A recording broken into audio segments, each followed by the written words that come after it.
Actress Janet Hubert, famous for her role as Aunt Viv on The Fresh Prince of Bel-Air, was mocked online after suggesting Donald Trump supporters may have somehow given actor Alec Baldwin a loaded weapon on the set of his film Rust before the fatal shooting of cinematographer Halyna Hutchins, as revenge for having parodied the former president.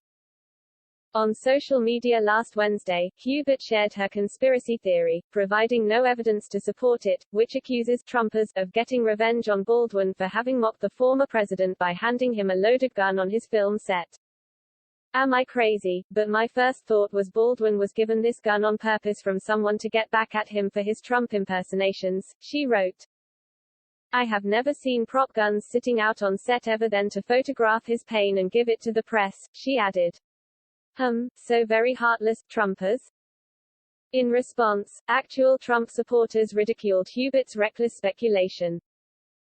Lay off the crack, wrote former Survivor star Anna Cat. Living rent-free in your head, wrote one Twitter user.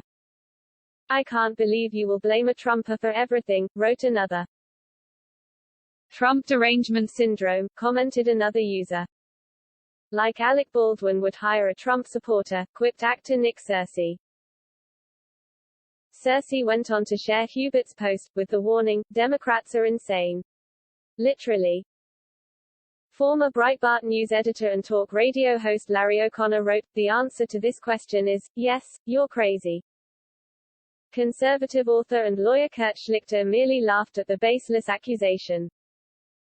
Last month, while on the set of his film Rust, Baldwin was rehearsing with a gun he was told did not contain live ammunition. The actor pulled the trigger, fatally shooting Hutchins and wounding director Joel Souza.